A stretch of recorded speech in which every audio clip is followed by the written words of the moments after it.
Hello and welcome. I'm Stephen Beattie. I'm a freelance literary critic and book reviewer, and I was pleased to be one of the jurors for the 2021 Trillium Book Awards this year. I'm delighted to welcome you to today's live event on behalf of Ontario Creates.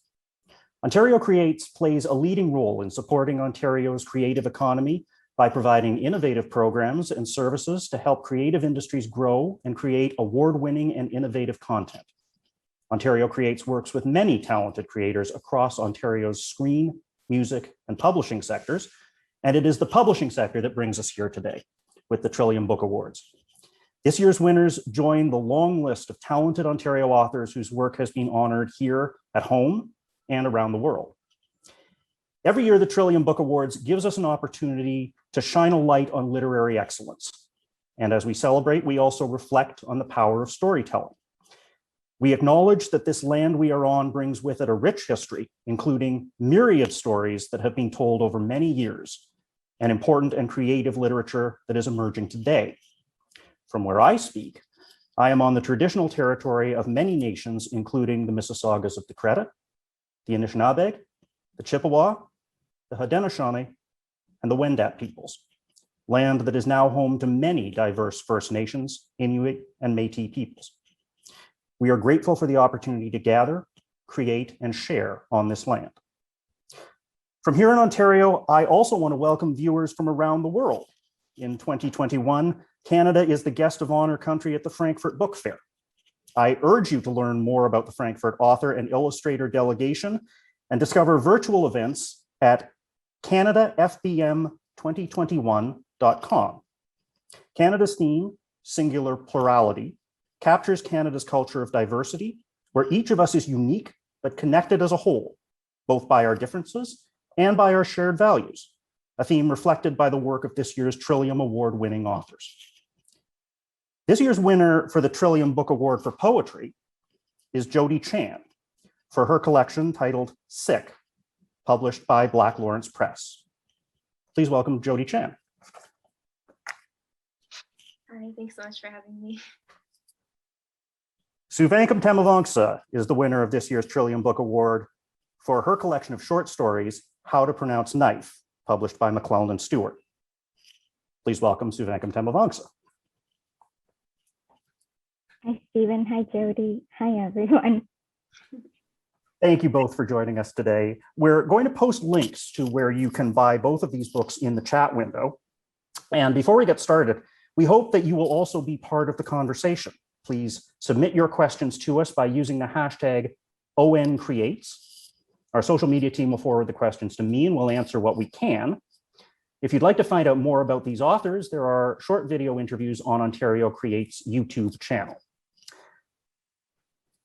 We're here to discuss Sick and How to Pronounce Knife, and I have to say that reading these, both of these books was a wonderful experience for me. Souvankham, I have read your book now multiple times, and each time I do so, it astounds me again, and I find new things in it. Jody, I was very happy to be introduced to your work as well through this collection.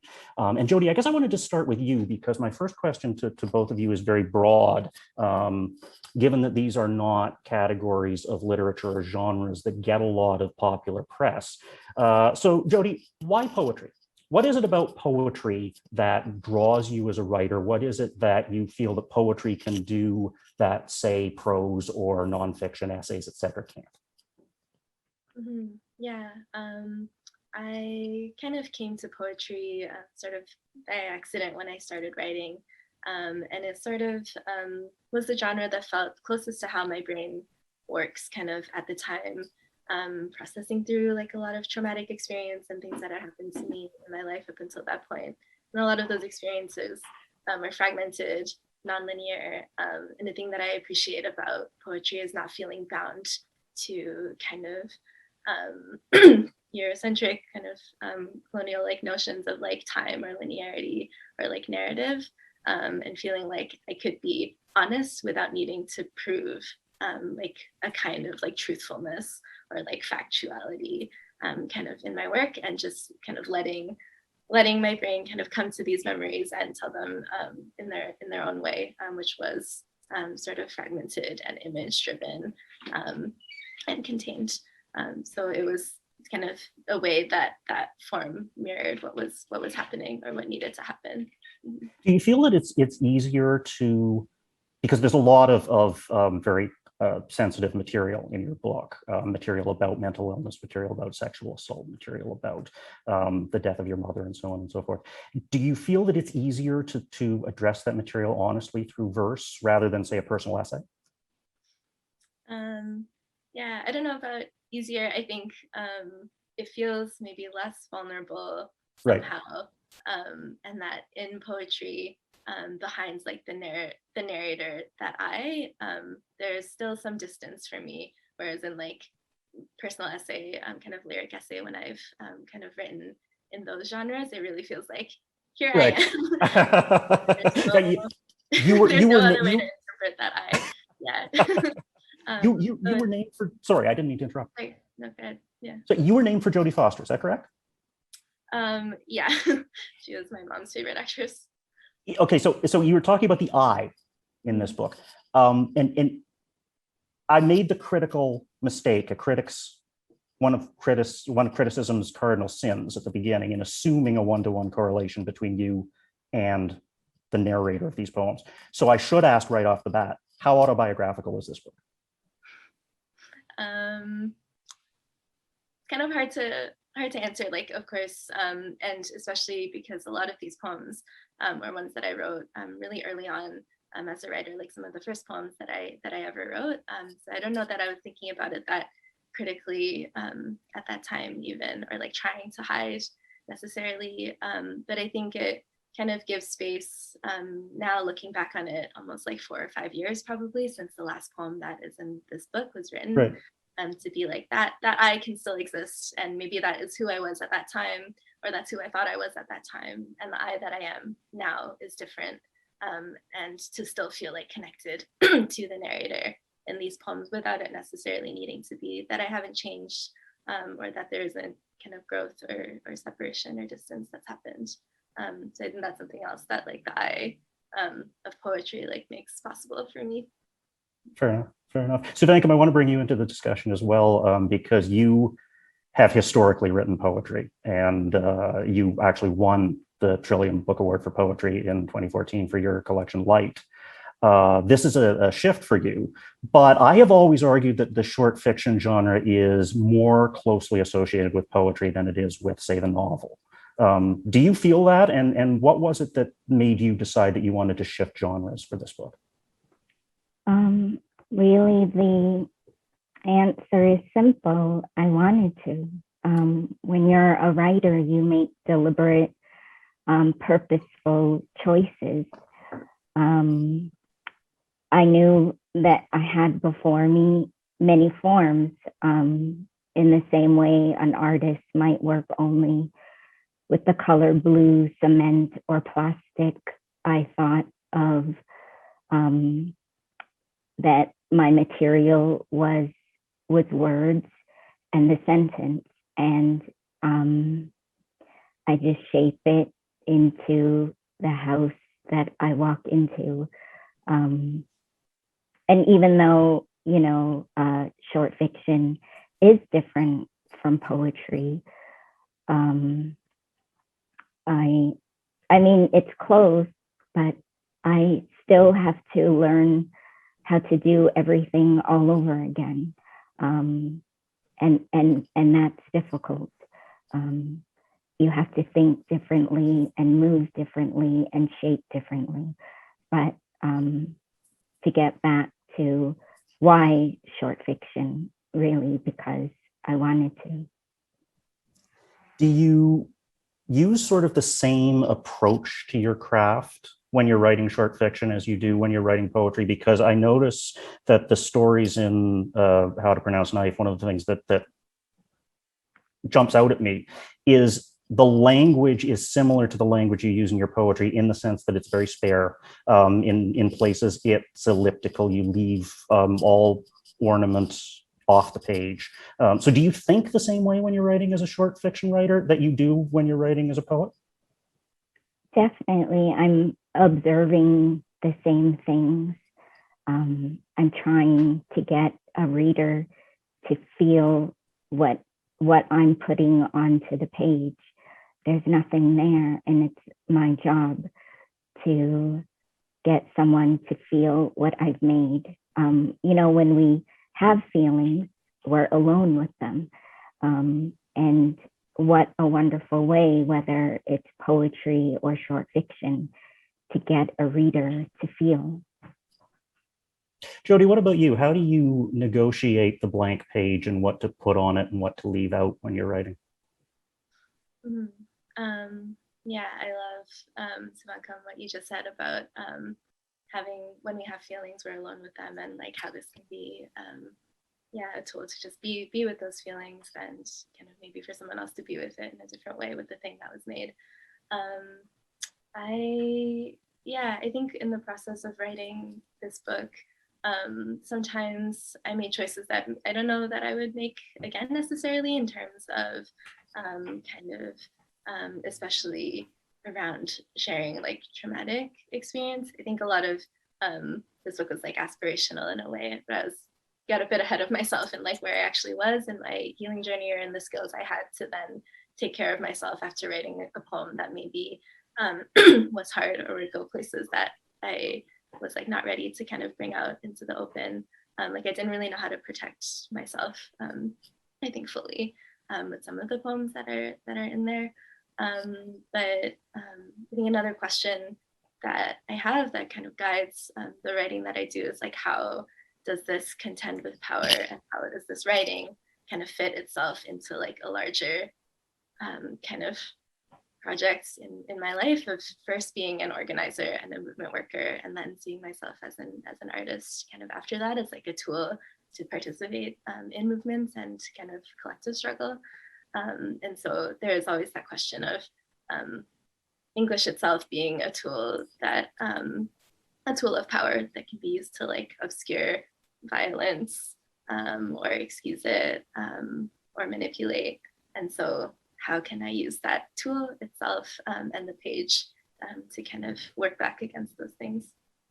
It's interesting that you talk about language as a tool to obscure or speak back to power, because a number of these poems include Chinese characters in them, and for white readers like me, or any reader who doesn't read simplified or complex Chinese characters, those characters have the effect of sort of destabilizing the reading experience, and sort of giving a reader who doesn't speak or read the language a kind of understanding of what it would be like to approach English as a second language, or to not comprehend some of the things that are on the page. What was your motivation in terms of using those characters in the book without providing translation for the author or for the reader?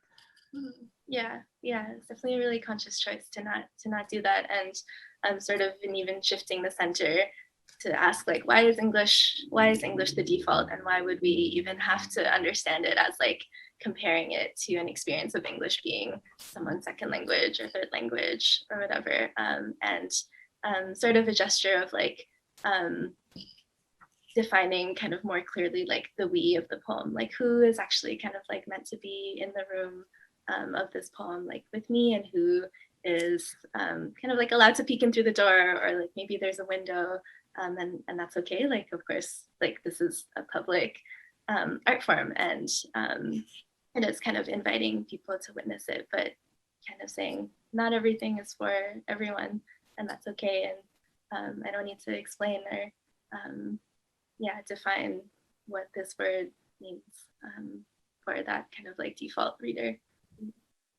Souvankham, you do much the same thing with language, although you don't include Lao words in your stories. You talk about the experience of approaching English as a foreign language, and I'm thinking now of stories like How to Pronounce Knife, the title story. I'm thinking of stories like Paris, and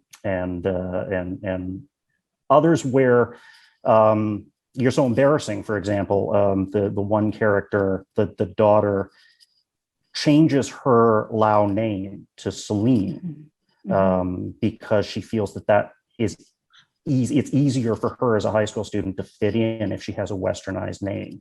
And I know that you, in your own work have resisted that impulse? How important is it for you to sort of work in that liminal space between the English language and the Lao language and or culture?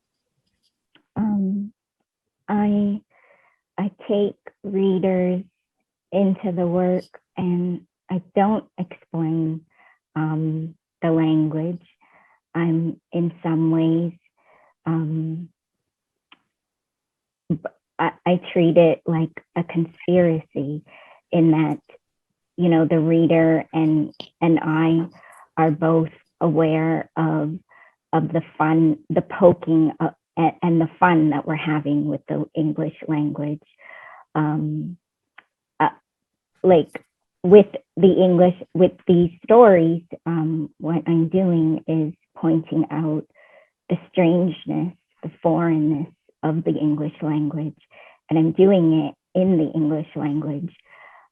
Recently, How to Pronounce Knife was translated into French, and I thought it was so lovely to hear what I made in another language, because what you could hear in the French was the resentment, but also the curiosity, and the wonder and the humor that comes out. And it's very clear when it's in a different language, because there's that distance. But to do it in the English language and to get readers to conspire with you and to laugh at the English language, I think is challenging and incredibly fun. There's a story in the collection called The School Bus Driver, and there is a Lao word there, and it's a word that if you said on national TV, you would be bleeped out. But because nobody knows what the meaning of it is, I could get away with it from, you know, saying he tiao, like no one would bleep that out, because no one knows. Well, a lot of people, unless you speak Lao, know what that means. And I love showing a book to a Lao person and turning to that page and getting the laughter out of them. It's so, I mean, that for me is very enjoyable to watch readers participate and conspire with you and agree that the language is funny and weird and strange. But the point is to do it in the English language and to teach that this is weird, isn't it? I love the fact that you emphasize laughter, because one thing that I haven't seen a lot of people talk about is how funny this collection is. And you have said in the past that you didn't feel comfortable or you didn't feel able to be funny in your poetry. Why is that? And what is the function of humor in the short stories for you? Well, in the poetry, it's really my fault, because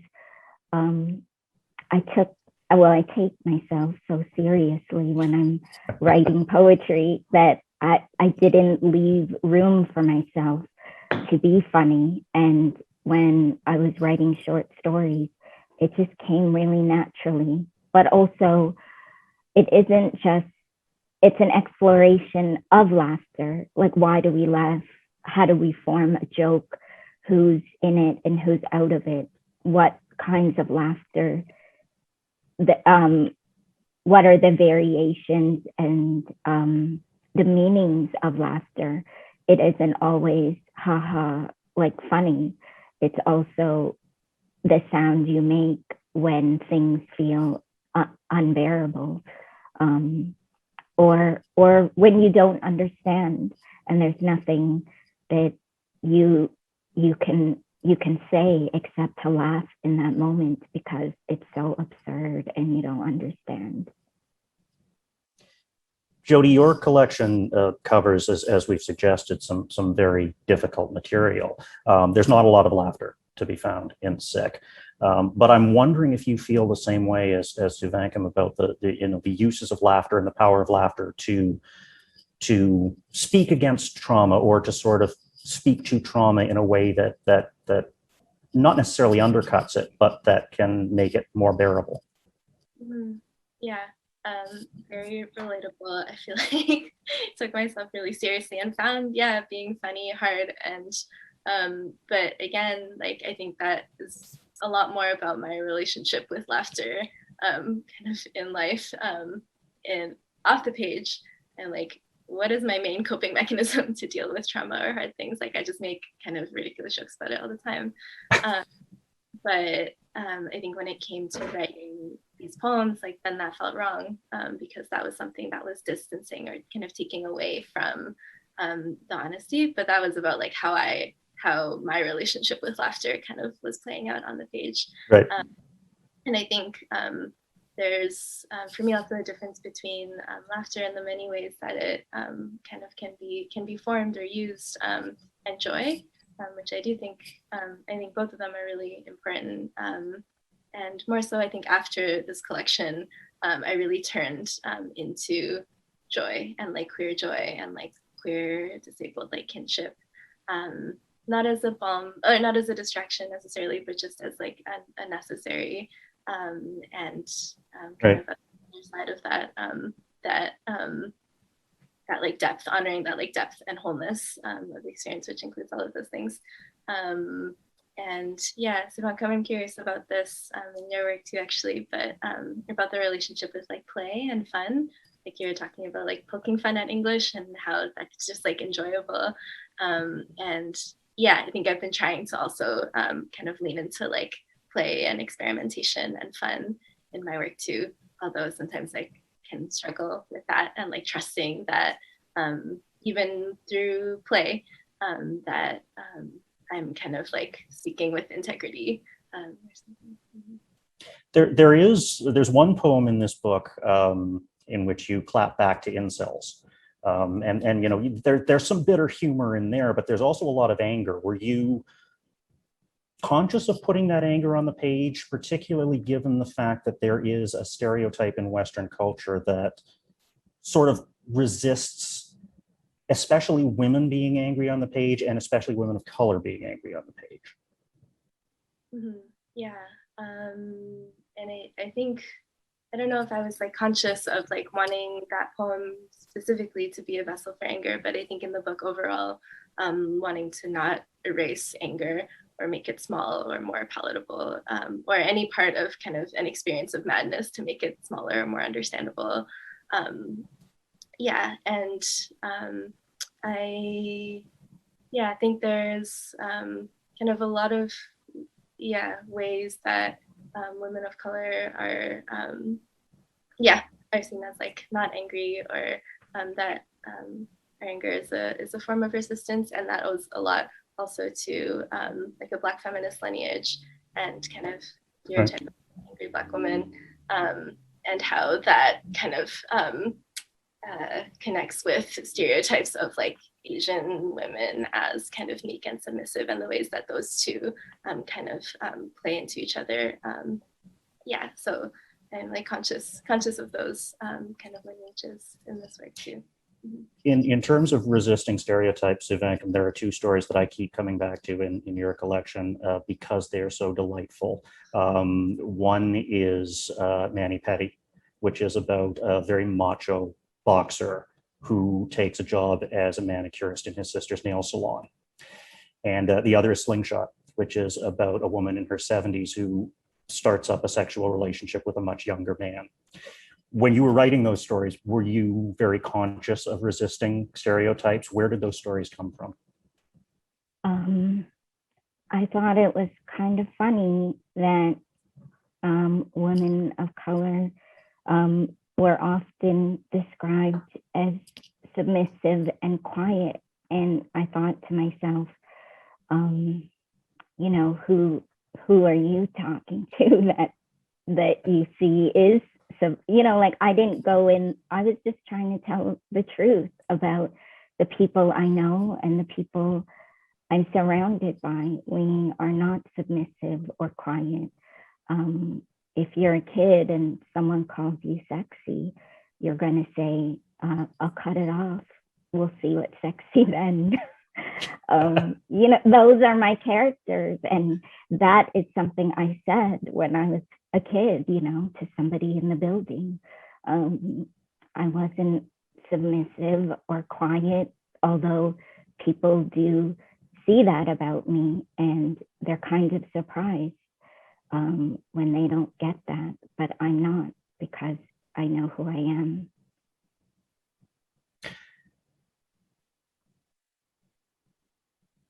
Jody, your biography indicates that you have a number of irons in the fire. You're an organizer, you're a drummer, you're also a therapist, is that correct? Yeah. Where do you, if you were to create a Venn diagram of poetry or any kind of creative writing and therapy, would you find a large overlap between those two?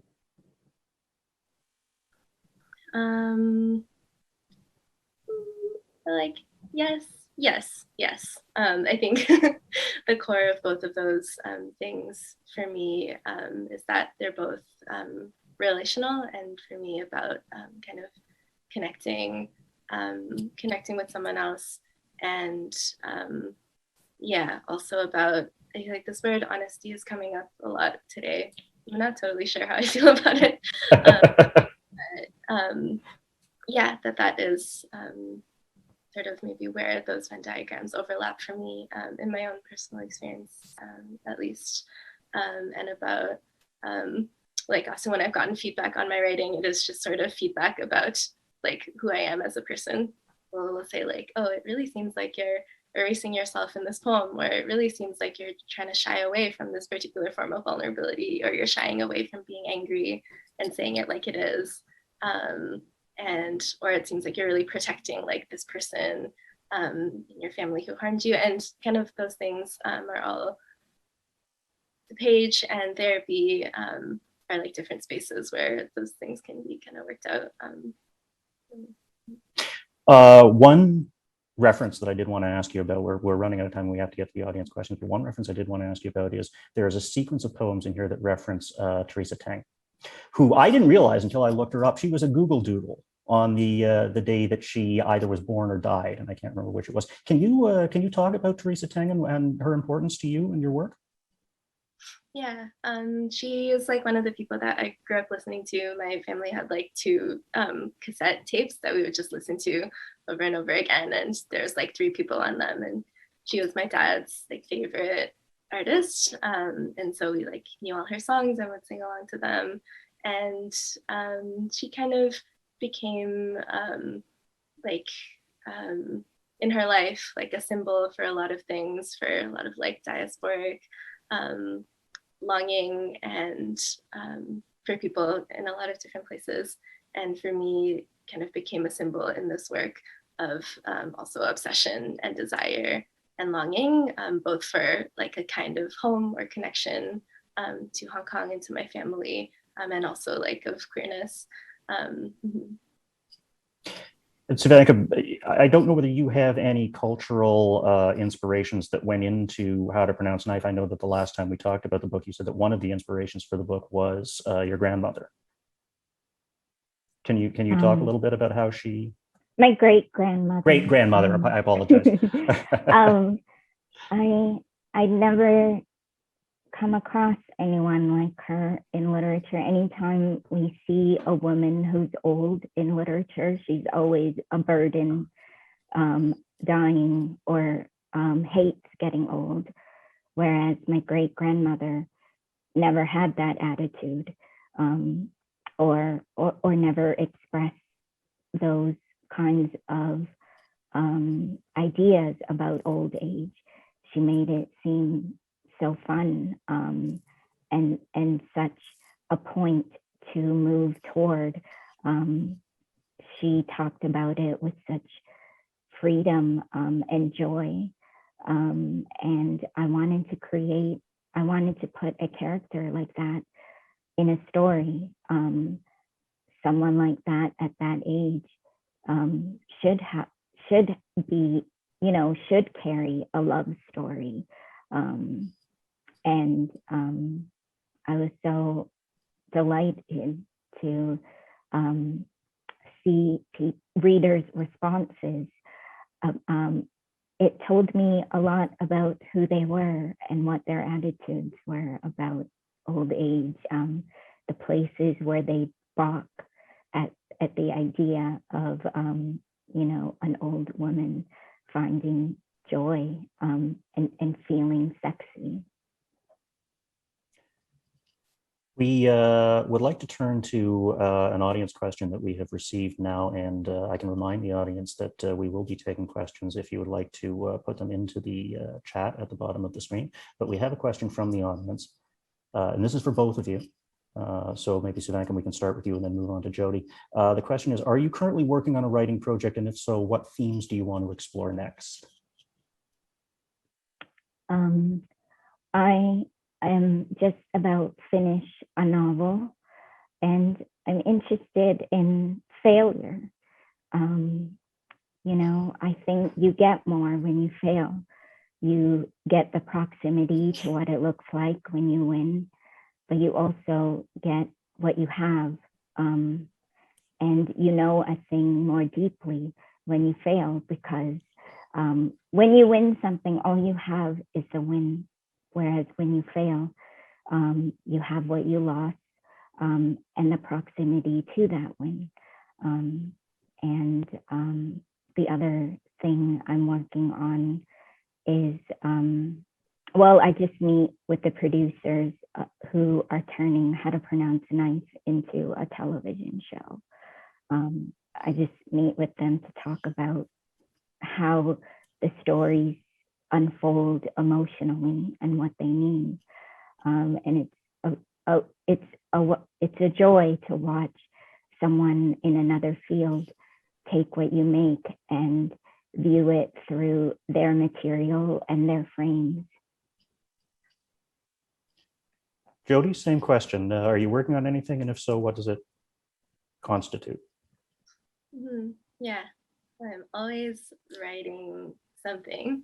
I think some of the poems that I've been working on recently carry on a lot of the themes that are in this book around disability and queerness and kinship. But I think more recently, maybe the lens has widened a little bit. I'm feeling more confident also exploring kind of not just my own experience kind of situated within these systems, but also, kind of working within interpersonal relationships and community and what that looks like.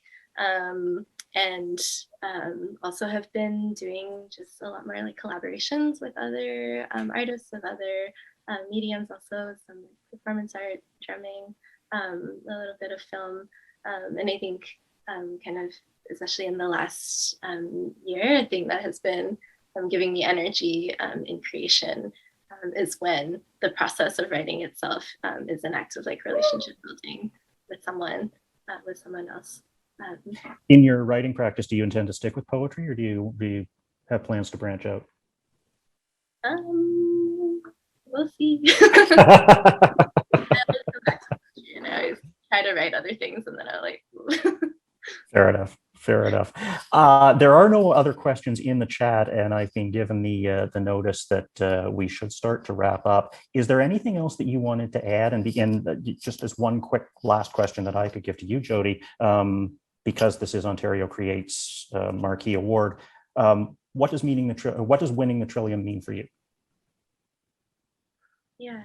I'm really grateful for kind of the community and both the people that I know of and that I'm meeting, even just here, the two of you through this, and also anybody who will read or be kind of introduced to my work through this. I don't take any single person for granted who comes across and forms a connection and a relationship. And I think, that's just a beautiful way of kind of understanding a broader definition of community and relationship.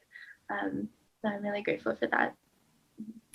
Souvankham, when you won the Trillium for Light, you said that I asked you, what did that mean for you? And you said people took more care in pronouncing your name correctly. What does winning the Trillium a second time mean for you? Well, you know, this prize, we're up against, you know, like memoirs and essays as well. And that's a really wide pool. For me, the prize is about the history, joining the history of the writers who won this prize, to be counted among them, like Dion Brand, Alice Munro, Margaret Atwood. To be a part of that history is an honor. But of course, you know, prizes don't make books, writers do. And I'm thinking about the next book, and a prize is so unusual to win. It's easier to write a good book than it is to win a prize. And I'm so happy that I could come back again. And, you know, Stephen, I bet you did not have an easy time choosing the winner. You know, Emma Donoghue, Craig Davidson, Al Moritz, Farzana Doctor, to be among them, and to be chosen there. I can't imagine it was easy for the jury. I don't think it is all that easy to write a good book, and I want to thank you both for the books that you have provided to readers in Ontario. I think readers should go out and pick them up, and pick up all of the books on both shortlists, because they are, I think, both very strong lists, and it certainly wasn't an easy job to narrow down the list to 5 and then to choose a winner. So thank you both for that. And I've been given the notice that we have run out of time for this conversation. So I will have to say that this concludes our conversation with the Trillium winners. Thank you so much, Jody Chan. Thank you so much, Souvankham Thammavongsa, for your work, for this conversation. Thank you for everything you do for Ontario authors and being part of that community. Thanks also to the audience who joined us today. And please be sure to pick up these books and those written by all the finalists from your independent bookseller. We will post a link in the chat to a Google map where you can find the independent booksellers closest to you, where you can pick up How to Pronounce Knife, Sick, and all of the other books that were shortlisted for these 2 prizes. We're going to leave you today with a retrospective video made for the 30th anniversary of the Trillium Award in 2017. We look forward to seeing Jody and Souvankham in the next iteration, and hope that this will leave you inspired with the wealth of Ontario literary talent. Thank you again. Read often, read widely. Thank you for joining us this afternoon.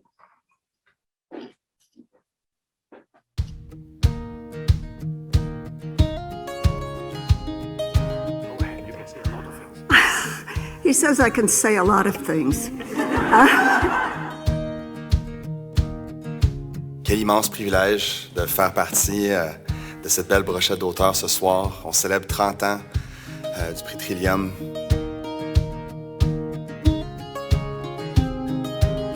Looking at this poster here tonight, I feel again kind of in awe of the experience and the company that I am among.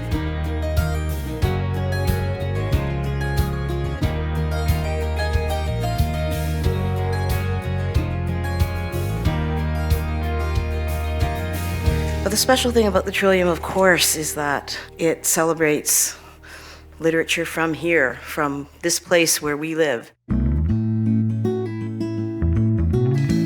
It's nice to get a local award because it's like your homeland saying you belong here. On ne vit pas dans un pays où la peur règne, on vit pas dans un pays de guerre. On est libre de choisir les thèmes sur lesquels on veut travailler et moi je me sens très privilégié de pouvoir vivre et écrire dans mon Ontario français. Ce qu'il faut, c'est vouloir écrire. La reconnaissance viendra après. I think you have to convince yourself you're an artist, and then you have to convince everyone else. It's always the same advice, and the same advice is keep writing.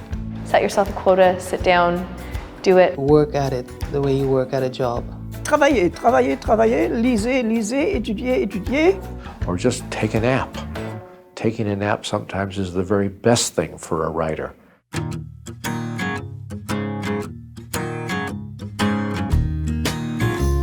I started writing it on a boat in the Arctic, and it's about how you might murder somebody on a boat in the Arctic. How to murder somebody and get away with it. Souvent, il y a des gens qui me disent « Marguerite, tu écris encore ?» And I say to myself, merde alors, qu'est-ce que c'est que cette affaire-là?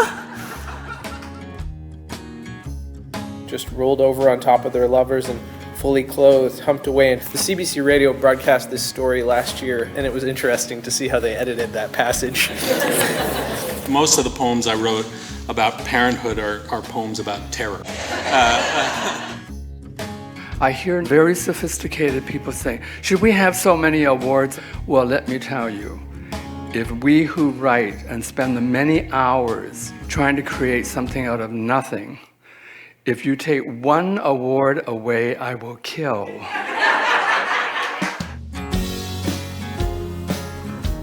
Avant de remporter le prix Trillium, c'est sûr, il n'y avait pas de prix vraiment beaucoup en Ontario et en fait, il y en avait, je pense qu'il y en avait un seul ici dans la région. Le prix a évolué pour inclure les auteurs francophones il y a 22 ans. Et puis à un moment donné, le prix a évolué aussi pour inclure les auteurs de livres jeunesse. Et que c'est vraiment pas juste un prix littéraire, c'est un prix pour les auteurs.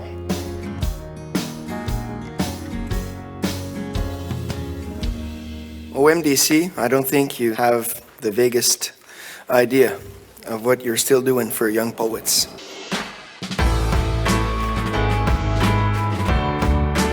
I was very glad to win the Trillium.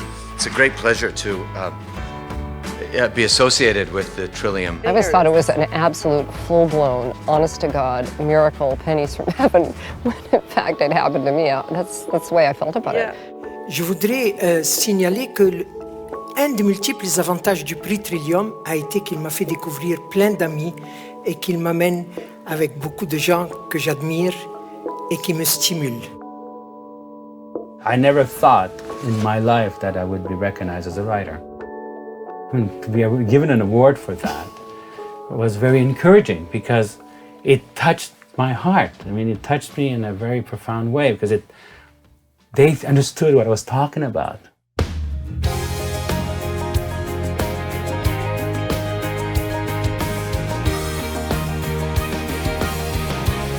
The Trillium Award, in my view at least, is one of the most important one, if not the most important one in Canada.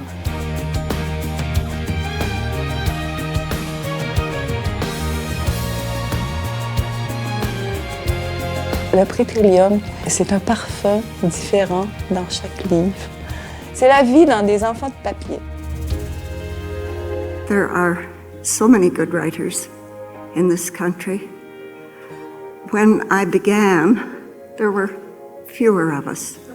And, well, there was some doubt as there could be such a thing. And we got together and we proved that that was wrong. There could indeed be Canadian writers, and this room fills that to such perfection. I'm so proud of you all.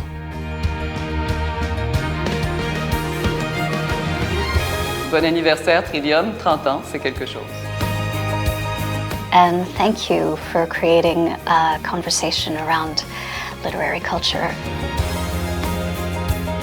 Et je vous souhaite donc une longévité, que ça continue, parce que nous en avons tous besoin, et merci du fond du cœur. Le prix Trillium, c'est l'incarnation de la diversité dans notre société. The important thing is that you could say for the rest of your life that you have won the Trillium.